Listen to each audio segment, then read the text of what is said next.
കുടുംബത്തിലെന്ന പോലെ സ്വർഗത്തിലും അല്ലാഹു തആല ഒരുമിച്ച് കൂട്ടി തരുമാറാവട്ടെ.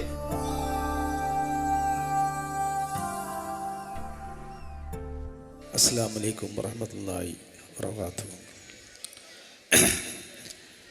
അൽഹംദുലില്ലാഹ്, ഇത്രയും വലിയ ഒരു സദസ്സ് കമ്പക്കോടന്മാരുടെ കൂട്ടത്തിൽ ഉണ്ടാവും എന്നുള്ളത് ഞാൻ സത്യമായിട്ട് വിചാരിച്ചിട്ട്. ഞാനെന്നറിയോ, എൻ്റെ അടുത്ത് അഹമ്മദ് എന്ന് പറഞ്ഞൊരാൾ, ഞാൻ ഇന്നലെ, നിങ്ങൾ ഈ പറഞ്ഞൊക്കെ ശരിയാണ്, ഞാൻ ഇവിടെയൊക്കെ ബദറും മലപ്പുറമൊക്കെ പാടിയുന്ന മലപ്പുറം ഹംസ തന്നെയാണ് പണ്ട് റേഡിയോയിൽ പാടിയിരുന്ന.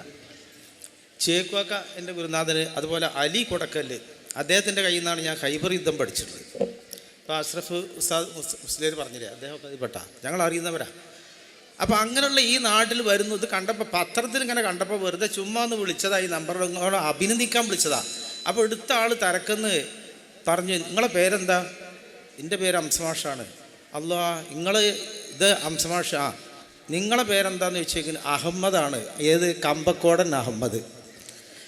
അത് എന്നെ സംബന്ധിച്ചിടത്തോളം ഒരു വലിയ ഓർമ്മകളുടെ ഒരുപാട് പിന്നിലേക്കാണ് പോയി. എന്താ പറയാൻ കാരണം എന്നറിയോ, ഞാൻ മലപ്പുറം വലിയങ്ങാടിയിൽ ശുഹദാക്കളുടെ കുടുംബത്തിൽ പെട്ട ആളാണ്. ഇപ്പോൾ ഇതിൻ്റെ ഇടയ്ക്ക് ഒരു പരിപാടി നടന്നു, അതായത് ഇതുപോലുള്ള ഒരു കുടുംബ സംഗമം.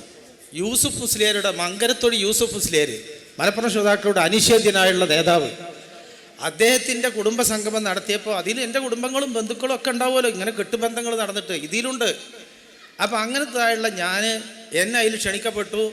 മലപ്പുറത്തുള്ള ഓഡിറ്റോറിയത്തിൽ വെച്ച് തന്നെ വമ്പിച്ച ജനാവലി ഇതേമാതിരി കൂടി, ഈ പാട്ടും കൂടി ഉണ്ടെന്ന് പറഞ്ഞപ്പോൾ എല്ലാവരും ഭക്ഷണം പോലും ഉപയോഗിച്ചിട്ട് ചോറ് കഴിക്കുന്ന സമയമായിട്ട് പോലും അവിടെ ഇരുന്നു. കാരണം എന്താ അറിയോ, അവരുടെ ആ പൂർവികരുടെ ചരിത്രം കേൾക്കാനുള്ള ആവേശം. അപ്പോൾ ഞാൻ ഇത്രയും പറഞ്ഞെന്താ അറിയോ, ഇപ്പം ഇത് എന്നെ സംബന്ധിച്ചിടത്തോളം ഞങ്ങളുടെ അയൽവാസികളായിരുന്നു മലപ്പുറത്ത് ആ വലിയങ്ങാടിയിൽ.